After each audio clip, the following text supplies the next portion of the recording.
Epstein मामले में यह बात सामने आ गई है कि एप्स्टीन उसका पूरा जो सर्कल था जो इस तरह के अपराध कर रहा था वो जायनिस्ट मेंटालिटी के थे और उनमें जूइश सुप्रीमेसिस्ट थिंकिंग थी कि जूज एक अलग ब्रीड होते हैं। अब इससे बड़ा क्या रिश्ता हो सकता है इजराइल और एप्स्टीन में? वैचारिक रिश्ता हो गया, सांगठनिक रिश्ता हो गया, मोसाद का रिश्ता हो गया, सब कुछ तो हो गया है।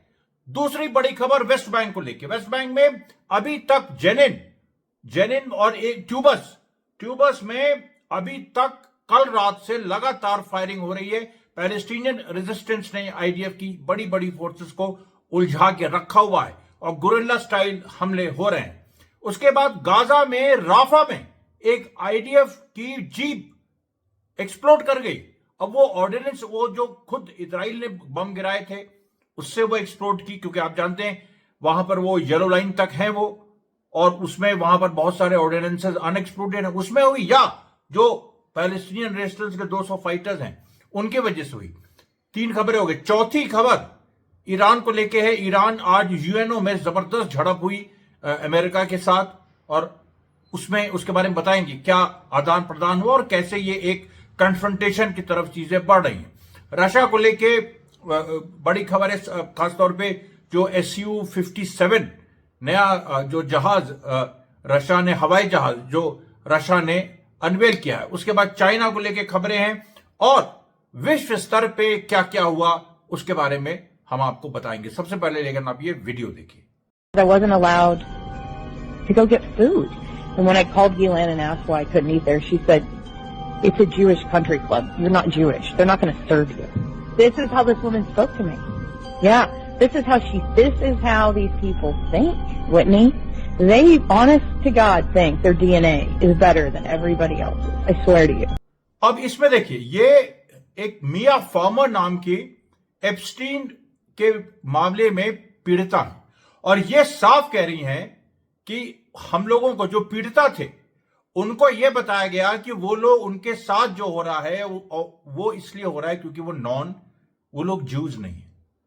अब जूडाइज्म में भी इस तरह की कोई बात नहीं है। जूडाइज्म, जो जूज हैं, जो एंटी जायनिस्ट हैं, वो भी इसका विरोध कर रहे हैं। लेकिन आप देखिए साफ ये पूरी बात ये कही जा रही है। आगे बढ़ने के पहले मैं आपको एक फॉर्मल आपका जो मैं स्वागत करता हूं वो कर लूं। आज 24/12/2025 है। पिछले कुछ दिनों से व्यूज भी इसके गिर रहे हैं इस वीडियो के। आपके ऊपर है, आप इसको बढ़ाइए आगे, क्योंकि कंटेंट चोर जैसे लोग भी मेरे पीछे लग गए हैं। और अभी जावेद अख्तर से लेके जो पूरी बहस हुई वो भी बहुत बड़ा एक एजेंडा था राइट विंग का, जिसमें जावेद अख्तर भी एक तरह से फंसे हैं और उसका खुलासा मैं संभवतः कल करूंगा और उसके साथ कुछ कंटेंट चोरों की भी बात करूंगा। इसके अलावा देखिए, आपसे गुजारिश है कि इस वीडियो को अंत तक देखिएगा, इसको लाइक और सब्सक्राइब कीजिएगा और कमेंट करना मत भूलिएगा। तो देखिए, एप्स्टीन मामले पर हम आते हैं क्योंकि वहीं से हमने बातचीत शुरू की थी। मारिया फार्मा इनका नाम था, मिया फार्मा नहीं, मारिया फार्मा, जिनको आपने अभी देखा। उसके बाद देखिए, यह बात तो साबित हो गई कि ये सुप्रीमेसिस्ट है। ये वहां पर भी यौन शोषण में भी सुप्रीमेसी अपनी दिखा रहे हैं। दूसरी बड़ी बात, डोनाल्ड ट्रंप का नाम इसमें आ गया है और जो महिलाओं के साथ सबसे बुरा हो सकता है उस सिलसिले में नाम आ गया है। अरे आप देखिए, ये जो आपके सामने है, ये रेडैक्ट करके, यानी इसके जो इंपॉर्टेंट पोर्शन हैं उनको काले में कर दिया है और इसको लेके बहुत बहस हो रही है, उसके बारे में बताएंगे। अब इसमें एक टैक्सी ड्राइवर 1995-96 में, जिसने जो डोनाल्ड ट्रंप को उसने कहीं से पिकअप किया था, कहीं जा रहा था, उसने डोनाल्ड ट्रंप का कॉन्वर्सेशन सुना जिसमें वो एप्स्टीन से बात कर रहा है और एप्स्टीन को किसी लड़की के बारे में बात कर रहा है 95-96 में, सोचिए, और किसी महिला के बारे में बात कर रहा है और अब्यूज के बारे में बात कर रहा है। और ये भी बात आ रही है कि वो महिला 18 साल से कम उम्र की है और इसने FBI को स्टेटमेंट दिया था इस टैक्सी ड्राइवर ने, और उसके बाद वो महिला मृत पाई गई। अब उसका नाम वगैरह सब इन लोगों, ऑब्वियसली वो नाम हटा दिया, लेकिन इस पे इन्वेस्टिगेशन तो हो। ये कैसे दुनिया का पूरा इलीट अय्याशी में डूबा है। मैंने आपको बताया था, मिनिस्टर वाइफ नाम की मैंने किताब लिखी, इस पे मैंने बहुत, हिंदुस्तान में जो हो रहा था बहुत बड़ा एक खुलासा, एक फिक्शन किताब थी, लेकिन उसमें मैंने खुलासा किया था। लेकिन आपको मैं एक चीज बताता हूं कि इसको लेके अमेरिका में जो हार्ट बर्न हो रहा है, उसमें अभी क्या है, जनरल माइक फ्लिन जैसे लोग, जो रिटायर्ड जनरल है, पिछले अमेरिकन प्रेसिडेंट्स के एडवाइजर रह चुके हैं, इस समय अमेरिका में महत्वपूर्ण एक पोजीशन पे है, और कंजर्वेटिव्स हैं, कोई लिबरल नहीं है, कंजर्वेटिव्स हैं। और एक जो अमेरिकन जो नेशनलिज्म होता है, और जिसमें ये चीज है कि वो मतलब कोई बहुत प्रो गाजा नहीं है, कोई बहुत प्रो लेबनान नहीं है, प्रो वेस्ट एशिया नहीं है, प्रो ईरान नहीं है, प्रो वेनेजुला नहीं है, लेकिन वो ये समझ में उनको आ रहा है वो कि इजराइल जो है वो अमेरिका के लिए गलत है, ये भी उनको समझ में आ रहा है। उसके बाद एप्स्टीन फाइल में देखिए उनका जो पूरा ट्वीट आया जनरल माइक फ्लिन का, उस ट्वीट में उन्होंने कहा है कि फॉर्मर प्रेसिडेंट्स और other so called elites are involve in this child rape and sexual abuse, I am not someone you want as your enemy, यानी मैं दुश्मनी मोल ले लूंगा और इसको सबको गिरफ्तार करो, mass arrest should take place, mass arrest इसमें होनी चाहिए। इन्होंने ये साफ कह रहे हैं कि मास अरेस्ट इसमें होनी चाहिए। चाइल्ड सेक्सुअल अब्यूज ये ऐसी चीज है जिस पर कॉम्प्रोमाइज नहीं किया जा सकता, वो चाहे जो की बात कर रहे हैं। और उन्होंने कहा कि पूरे का पूरा एलीट इसमें फंस रहा है, और इन्होंने जो डोनाल्ड ट्रंप को कहा कि तुम एक्शन लो, जबकि डोनाल्ड ट्रंप का खुद का नाम आया है, तो आप सोच लीजिए क्या पूरी एक परिस्थिति अमेरिकन पॉलिटिक्स में आने वाले दिनों में होने वाली है। और 2026 में कांग्रेस के चुनाव है जिसमें कुछ भी हो सकता है। अच्छा, अब यहां पर और जो चीफ ऑफ स्टाफ हैं डोनाल्ड ट्रंप की, सुसी वाइल्स, उनको भी टैग किया है जनरल माइक फ्लिन ने, और कहा है कि get a grip on this issue, संभालो इस चीज को। और ये वार्निंग है, मैं बता रहा हूं, अमेरिका में इसको लेके कंजर्वेटिव में बहुत गुस्सा हो गए भाई। जो इसमें कंजर्वेटिव लिबरल क्या, चाइल्ड अब्यूज में क्या, ये जो पूरा एक एजेंडा है जो एक्सपोज हुआ है। अब आप एक और वीडियो इस पे देखिए। I was recruited in 2004. I was 17 years old. It was full-blown sexual abuse. There are 1,000 of us. Our voices are real. This was. अब हम सीधे देखिए वेस्ट बैंक में आते हैं। वेस्ट बैंक में ट्यूबस और जेनिन, ये दो ऐसी जगह हैं जहां पर बाकायदा जो आर्म्ड रेजिस्टेंस है वो एंगेज कर रहा है आईडीएफ को। मैंने बताया था कि किस किस तरह के रेजिस्टेंस। उसके अलावा बहुत सारी घटनाएं हुई हैं वेस्ट बैंक में, जिनके बारे में हम आपको बताएंगे। पैलेस्टीनियन अथॉरिटी ने जो फिलिस्तीनी फ्रीडम फाइटर्स रहे हैं, जो जेल गए थे, अब वापस आ गए हैं, और जो जेल में भी हैं उनको सैलरीज देता था, उनको सब कुछ करता था, वो रोक दिया है यूरोप और अमेरिका के कहने पे। और उन्होंने एक एंडाउमेंट ट्रस्ट बनाई, मैं आपको बता चुका हूं। उसको लेके भी आज बड़े बड़े प्रदर्शन हुए पैलेस्टीनियन अथॉरिटी के खिलाफ। वो दिन दूर नहीं जब पैलेस्टीनियन अथॉरिटी गिड़गिड़ाएगा, वो उसका खत्म होना तय है, क्योंकि इसमें देखिए इस मामले में भी कोई समझौता नहीं हो सकता है। अब आपको हम बताएं कि जेनिन के सिलात अल हरतिया में जो फायरिंग शुरू हुई, उसमें सबसे पहले कल रात को रेजिस्टेंस ने एक आईडीएफ की जीप पे एक्सप्लोजिव छोड़ा, और यह होममेड बॉम्ब नहीं था, यह एक रिफाइंड एक्सप्लोजिव था, थाकिब टाइप का, जो गाजा वाले एक्सप्लोजिव है वो। और उसके बाद जो मुठभेड़ शुरू हुई है वो अभी तक चल रही है, और बीच बीच में रुकती है, गुरिल्ला स्टाइल में चल रही है। तो जो फिलिस्तीनी लड़ाके हैं वो पीछे हटते हैं, उसके बाद वो फिर आते हमला करते हैं, उसी तरह से आईडीएफ पीछे हटती है। अब इसमें क्या पूरी स्थिति है, कितने लोग घायल हुए हैं, मारे गए थे, कि बहुत सारी चीजें तो कभी बाहर नहीं आती हैं, लेकिन इस बार कुछ ना कुछ आएगा, कुछ ना कुछ पक्का आएगा। और उसके साथ आपको यह भी बता दें कि हो सकता अभी ना आए, लेकिन 1 महीने, 15 दिन 1 महीने में यह बात आएगी। क्योंकि देखिए इजराइल ने फिर से कल ही एक और लॉ पास कर दिया कि 2027 तक वो किसी फॉरेन प्रेस को अलाउ नहीं करेंगे, और इस पे ट्रंप कुछ बोलता नहीं, इस पे यूरोपियन ये लिबरल्स नहीं बोलते, यूरोपियन सरकारें नहीं बोलती कि वहां पर तुम, और अगर ईरान ये कह दे कि तुम फॉरेन प्रेस हमारे यहां नहीं आए, तो उस पर बहुत हाइप तोबा मचता है कि ईरान में फ्रीडम ऑफ एक्सप्रेशन नहीं है। अरे इजराइल में है क्या? इजराइल में तुम सीएनएन और बीबीसी जो तुम्हारे पिट्ठू हैं उनको अलाउ नहीं कर रहे हो।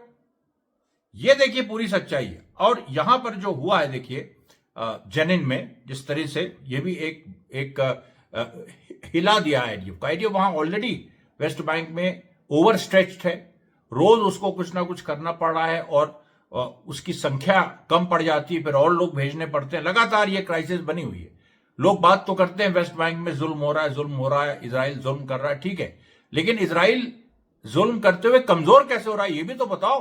मजलूम की असली ताकत तो यही है कि वो कैसे रेजिस्टेंस, उसकी असली ताकत, उसकी ताकत ये नहीं कि वो सह रहा है, सहना अच्छी बात थोड़ा ना है, रेजिस्टेंस असली चीज है। उसके बाद देखिए ट्यूबस में यही चीज हो रही है। ट्यूबस में भी कल रात से वहां पर फायरिंग हो रही है, चारों तरफ से हो रही है। कई उसके वीडियोज आए, लेकिन उसमें सब के सब उनमें अंधेरा है और वहां पर आवाज सुनाई पड़ रही है बस गोलियों की।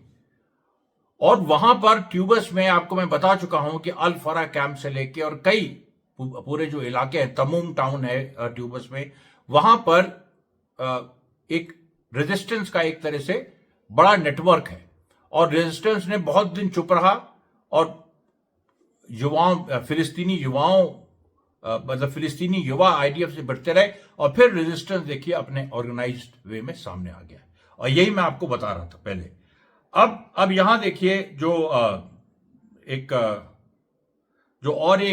बड़ी चीज हुई है उसके बारे में आपको बताएं कि जबल अल मुकाबिर जेरूसलम, यहां पर देखिए, फिर बजारिया नॉर्थ वेस्ट ऑफ नाब्लस, यहां पर फिर एक के बाद एक सिलसिले, अतिल नॉर्थ ऑफ तुलकरिम, बेत ईबा नाब्लस, फिर मवासी रफा तो ये गाजा के इंसिडेंट, सॉरी।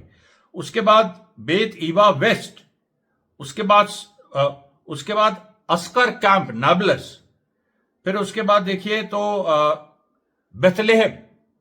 यहां पर लगातार संघर्ष चल रहा है और ये सब ऐसी जगह हैं जहां पर पहले वो जाते हैं, कुछ जुल्म करते हैं और उसके बाद संघर्ष शुरू हो जाता है। मैं इस तरह के 2 वीडियोस आपको दिखाता हूं।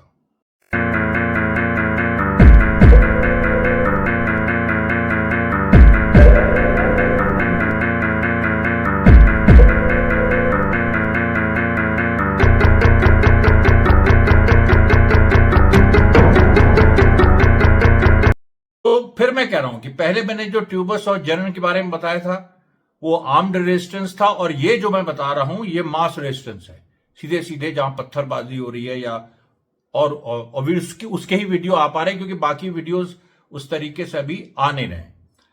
फिर आप देखिए तो कलंदिया कैंप में क्लैशेस रिज्यूम हो गए।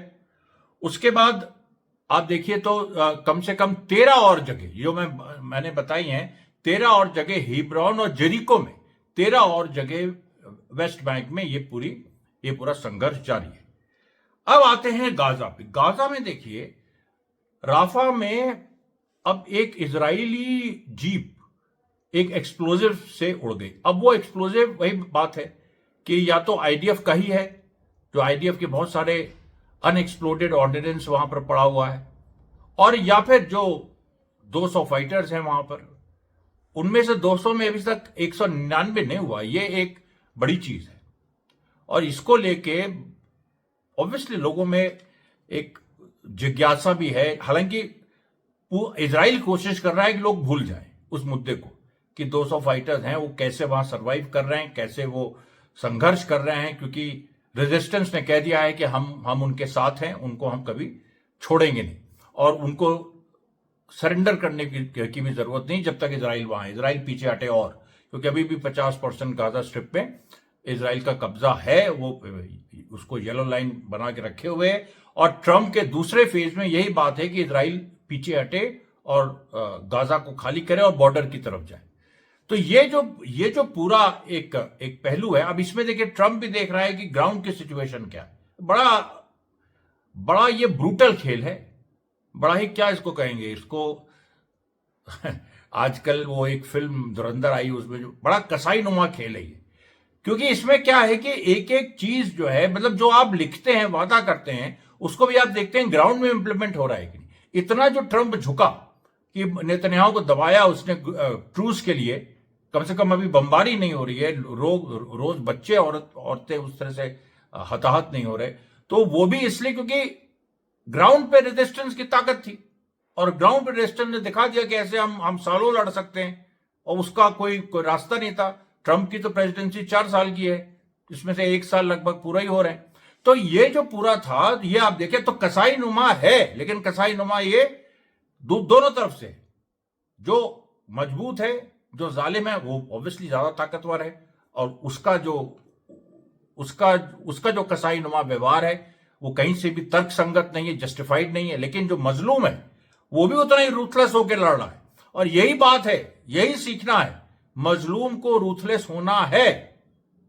अगर मजलूम कसाई नुमा नहीं हुआ तो दबा दिया जाएगा। ये देखिए बहुत बड़ा लेसन है। अच्छा, अब यहां पर देखिए, आज एक कुछ इजरायली बमबारी जो और गाजा में हुई, उसमें एक छोटे बच्चे को भी चोट लगी। फिर अल सलातीन जो एरिया है वेस्ट ऑफ बेतलैया, वहां पर भी इजराइल ने बमबारी की। अब देखिए हम ईरान पे आते हैं। ईरान की जो पूरी सिचुएशन है, ईरान की सिचुएशन में आप देखिए यूनाइटेड नेशन में क्या हुआ। सबसे पहले अमेरिकन रिप्रेजेंटेटिव की बात सुनिए। We're not going to negotiate in public, of course, not here. We have been clear, however, about certain expectations for any arrangement. Foremost, there can be no enrichment inside of Iran, and that remains our principle. अब American representative कह रही हैं कि America बातचीत को तैयार है, लेकिन ईरान को जीरो यूरेनियम इनरिचमेंट करना पड़ेगा, यानी यूरेनियम इनरिचमेंट अपना पूरा छोड़ना पड़ेगा। और अब देखिए ईरान के प्रतिनिधि, जो यूएन के प्रतिनिधि, उन्होंने क्या कहा। We appreciate any fair and meaningful negotiation, but insisting on zero enrichment policy, it is contrary to our rights as a member of the NPT. Iran के प्रतिनिधि कह रहे हैं कि जीरो यूरेनियम इनरिचमेंट, ये हम जो एनपीटी के जो न्यूक्लियर जो नॉन प्रोलिफरेशन ट्रीटी है एनपीटी, उसका हिस्सा है ईरान, उसमें ये लिखा है कि यूरेनियम इनरिचमेंट आप कर सकते हैं और 20% तक कर सकते हैं। और अमेरिका कह रहा है नहीं, जीरो करो तब बातचीत करेंगे। अरे तो ये तो दादागिरी हो गई ना। और इसी को लेके आज बड़ी खबर बनी है। अब आजकल एक्स भी एक न्यूज पे अपने को कह रहा है कि हम भी न्यूज वेबसाइट हो गए, तो वो लोग भी छोटी छोटी खबरें छापते हैं। उसमें ये हेडलाइंस पे कि यूएन में जबरदस्त एक भिड़ंत हो गई ईरान और अमेरिका के बीच, और इसको लेके नेतन्याहू ट्रंप से मिलने जा रहा है इस महीने के अंत में अमेरिका, और अमेरिका में वो इस तरीके से बातचीत करेगा कि ईरान पे अभी एक्शन लिया जाए, क्योंकि इन लोगों ने नया शगुफा छोड़ा है कि ईरान फिशन बॉम्ब, जो न्यूक्लियर फिशन बॉम्ब है, उसके बजाय फ्यूजन बॉम्ब बना रहा है, हाइड्रोजन बॉम्ब बना रहा है, जो कहीं ज्यादा इफेक्टिव होता है, ज्यादा एनर्जी रिलीज करता है, हालांकि उतना रेडियो एक्टिव नहीं होता। उसके बारे में कभी टेक्निकल चीज है वो, तो उसके बारे में फिशन और फ्यूजन जो न्यूक्लियर बॉम्ब है क्या फर्क है। लेकिन ईरान के ऊपर ये लगाना कि वो फ्यूजन बना रहा है, फ्यूजन न्यूक्लियर बॉम्ब बना रहा है, अब बताओ। तो ये सब चीजें ऐसी हैं जो इजराइल की क्रेडिबिलिटी पे भी सवाल उठाती है। लेकिन अगर जो देखिए उन लोगों ने तय कर लिया तो जंग तो होगी, और इधर ईरान भी ये समझ रहा है वो कुछ इस तरह से प्रीएम्प्टिव स्ट्राइक भी कर सकता है, नहीं भी कर सकता है, लेकिन डिफेंस का अपना उसने कई लेयर्स बना लिए, ये उसने दिखा भी दिया है। और जो नहीं दिखाया है, जिसके बारे में इजराइल कह रहा है कि बंकर्स हैं और पहाड़ों के अंदर बड़ी बड़ी टनल्स हैं और जाने क्या क्या है, तो अगर वो है तो फिर तो ईरान अजयी है, उसको तो कोई वो कर नहीं सकता। फिर आप देखिए रशिया का ने जो Su-57 जो नया हवाई जहाज अनवेल किया है, जो 400 किलोमीटर दूर से एनिमी एयरक्राफ्ट को स्पॉट कर सकता है, और करीब वो आप समझिए 50-60 हजार फीट की ऊंचाई तक वो उड़ सकता है, 20 किलोमीटर वो ऊपर जा सकता है, और 400 किलोमीटर पहले ही वो देख लेगा, यानी सामने वाले एडवर्सरी को चांस ही नहीं है, और ये उसको स्पॉट करके उसके खिलाफ अगर कोई एयरक्राफ्ट आ रहा है तो उसके खिलाफ ये मिसाइल छोड़ देगा। Do you know what makes the Su-57 a real beast of the sky? This stealth fighter has already seen real combat. It's the Sukhoi Su-57, almost 20 meters long with a 14-meter wingspan and still capable of speeds of up to 2,600.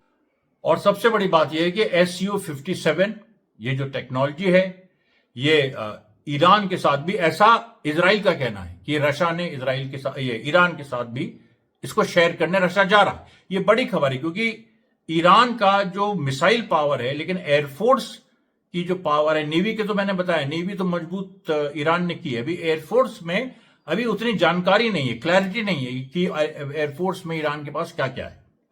उसके बाद देखिए China ने जो quantum weapons बनाने की तरफ China बढ़ा है। अब देखिए क्वांटम वेपन्स में क्या होता है कि ये बहुत लोग इस वर्ड को नहीं समझते। और क्वांटम लीप ये बात होती है कि जो आप एक किसी चीज को छोड़ के एक जैसे एटम्स जो हैं या जो इलेक्ट्रॉन, प्रोटॉन, न्यूट्रॉन है वो लीप लेते हैं, क्वांटम लीप लेते हैं अपने ऑर्बिट को छोड़ के दूसरा जो ऑर्बिट उसमें नहीं जाते, उसके आगे चले जाते हैं। तो इस तरीके से इससे जो स्पीड पे फर्क पड़ता है वेपन्स की, जो वेपन्स के एक्सप्लोजिव पावर पे फर्क पड़ता है, इस पे चाइना का नया काम है। और चाइना के इतने नए काम है कि रोज लगभग हर 10वें दिन आपको एक नई चीज बतानी पड़ती है, आपने देखा ही होगा। तो ये जो देखिए पावर है, ये जो पावर है चाइना की, ये केवल चाइना की नहीं है, ये पूरे ईरान, चाइना, रशिया का जो एक्सेस बन रहा है उसकी ये पावर बनती जा रही है। और उसमें एक ये भी बात शामिल है कि जिस तरीके से चाइना को घेरा जा रहा है ताइवान के सवाल पे, जिस तरह से जापान को अनलीश किया है अमेरिका ने कि तुम न्यूक्लियर वेपन्स बनाओ चाइना के खिलाफ। कई जो आइलैंड्स हैं जो जापान ने एबंडन कर दिए, तो उनको फिर से ले लिया है और वहां पर न्यूक्लियर प्लांट्स बनाने की बात हो रही है कि जापान एक न्यूक्लियर पावर बन जाए। अब ये जो सारी कोशिशें हो रही हैं, इससे क्या हो रहा है कि चाइना भी अपने एलाइज का एक नेटवर्क साउथ चाइना सी में बना रहा है। और वो ऐसे एलाइज हैं जिनके बारे में अभी अमेरिका सजग नहीं है। अब जैसे फिलीपींस है, फिलीपींस को अमेरिका अपना एलाइज समझता है, लेकिन उसको ये नहीं पता कि चाइना का एक वहां पर किस तरह की घुसपैठ है। उसके बाद क्योंकि ये है बात, अब ये बहुत सारी बातें आप कहेंगे कि आपको कैसे पता, अगर आपको पता है तो उनको भी पता हो कि ऐसा नहीं होता है। हमको पता है, वो हमको कह सकते हैं अरे भाई ये तो प्रो चाइनीज है बोल रहा है, लेकिन सच्चाई में वो तो तभी सामने आएगा ना जब कोई जंग होगी, जब कुछ इस तरह का मौका आएगा। उसी तरह से इंडोनेशिया दोनों के इंडोनेशिया और मलेशिया, इन दोनों के बारे में अमेरिका ये मानता है कि वो उसके एलाइज है और लंबे समय से वो मानता रहा है। लेकिन इंडोनेशिया और मलेशिया में किस तरीके से पेनिट्रेशन चाइना का हो गया है, और कुछ तो ऐसे मामले हुए हैं कि इन दोनों देशों में, इंडोनेशिया और मलेशिया, इनके डेलीगेशन ईरान गए और ईरान ने इनकी एक सीक्रेट मीटिंग्स चाइनीज विशेषज्ञों से कराई। ये भी है बात। और इसमें देखिए जो सल्तनत ऑफ ब्रुनई है, बहुत ऐसे छोटे छोटे और हैं, उसका जो ओमान से रिश्ता है, ओमान का ईरान से रिश्ता है। देखिए कैसे चीजें मिली हुई हैं, कैसे एक दूसरे में एक ये मिलके एक्चुअली एक बहुत बड़ा एक मकड़ जाल, एक एक्सिस ऑफ रेजिस्टेंस ने तैयार किया है दुनिया के स्तर पे।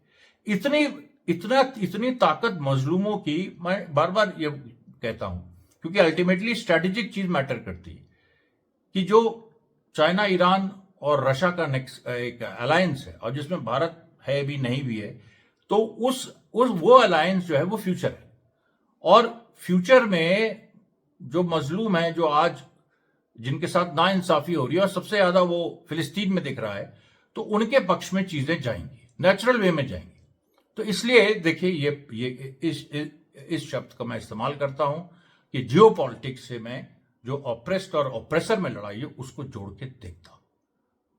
तो ये देखिए आज की खबरें थी, कल फिर मुलाकात होगी, तब तक के लिए धन्यवाद साथियों, बहुत बहुत धन्यवाद।